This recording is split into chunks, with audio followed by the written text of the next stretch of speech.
স্বাগতম সবাইকে। আজকের ভিডিওতে আমরা আলোচনা করব সিম্পসন কি সত্যি ভবিষ্যৎবাণী করতে পারে। চলুন শুরু করা যাক।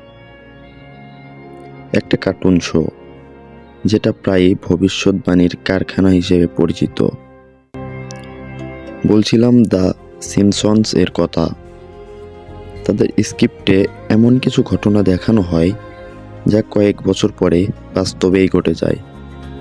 আর অন্যদিকে আছে আল কুরআন, এক মহাগ্রন্থ যেটা 1400 বছর আগে এসব ভবিষ্যৎবাণী করে দিয়েছে, যা আজ আধুনিক বিজ্ঞান ও ইতিহাসের আলোয় প্রমাণিত। তাহলে কি দ্য সিম্পসন কুরআনের ভবিষ্যৎবাণীকে ভিত্তি করে তাদের কল্পনা তৈরি করে, নাকি অন্য কিছু? যদিও এর কোনো প্রমাণ নেই, তবে মিল অস্বীকারও করা যায় না।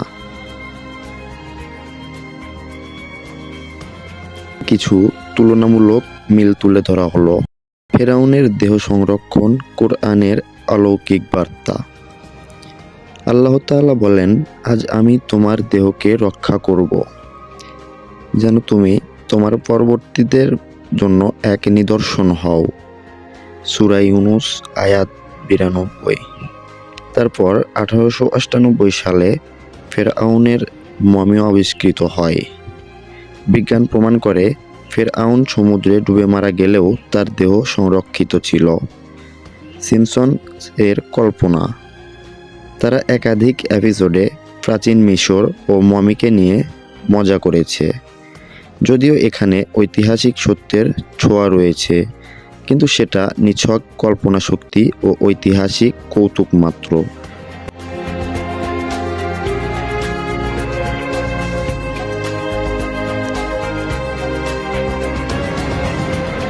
রোমান সাম্রাজ্যের পতনের পূর্বাভাস, ঐশী ঘোষণা।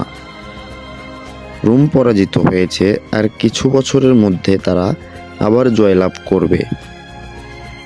সূরা আর রোম আয়াত 2-4।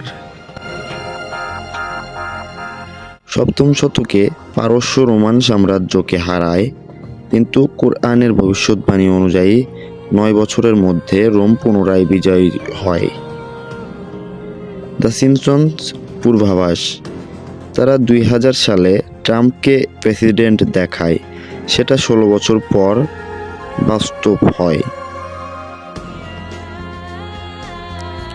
তবে তারা একে ভবিষ্যৎবাণী করেনি, বরং যুক্তরাষ্ট্রের রাজনৈতিক প্রেক্ষাপট অনুযায়ী ট্রাম্পের আগ্রহ ও সম্ভাবনার এক ধরনের ব্যঙ্গচিত্র হিসেবে তুলে ধরেছিল।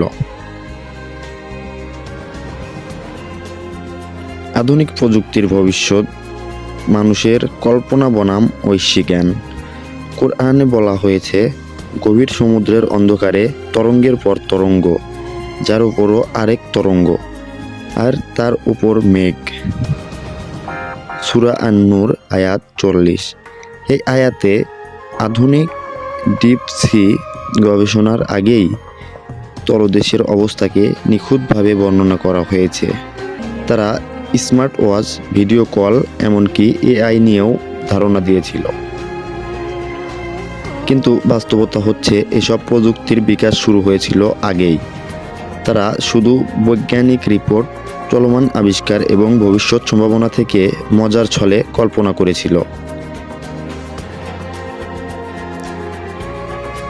মহামারী ও ভাইরাস। আল কুরআনে বলা হয়েছে, তোমাদের যেসব বিপর্যয় স্পর্শ করে তা তোমাদের কৃতকর্মের ফল। সূরা আশ-শুরা আয়াত 30। Simpson's episode 1993। ওসাকা ফ্লু নামে এক ভাইরাস স্প্রিংফিল্ডে ছড়িয়ে পড়ে। মানুষ মাস্ক পরে কোয়ারেন্টাইনে যায়। এটা ছিল নিছকই জাপান ভীতি, গ্লোবালাইজেশনের প্রভাব ও গণমাধ্যমকে ব্যঙ্গ করার জন্য তৈরি করা কল্পচিত্র। কিন্তু পরবর্তীতে দেখা গেল কোভিড-19 সাথে সেই এপিসোডের মিল পাওয়া যায়।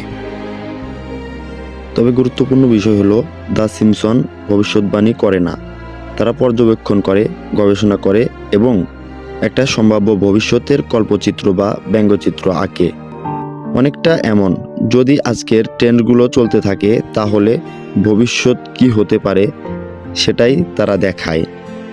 অন্যদিকে কুরআন কখনো অনুমান করে না, কুরআন ঘোষণা করে, জানিয়ে দেয়, কারণ এটা সৃষ্টিকর্তার পক্ষ থেকে আসা জ্ঞান। আকাশ ও পৃথিবীর গায়ব অদৃশ্য জ্ঞান একমাত্র আল্লাহর নিকটেই রয়েছে। সূরা নাহল আয়াত ৭৭। দ্য সিম্পসনস আমাদের হাসায়, ভাবায়, কল্পনায় ভাষায়, কিন্তু ভবিষ্যৎ বলে দেওয়ার ক্ষমতা কেবল আল্লাহ তাআলার। মানব মস্তিষ্ক কেবল পর্যবেক্ষণ করতে পারে, কিন্তু অদৃশ্যের জ্ঞান তার সাধ্যের বাইরে। শেষে আরেকটা তথ্য দিই, দ্য সিম্পসনস এর ৩৬টি সিজনে মোট ৭৮৫টি পর্ব প্রচারিত হয়েছে, তবে হাতে গোনা কয়েকটাই বাস্তবের সাথে মিল পাওয়া যায়।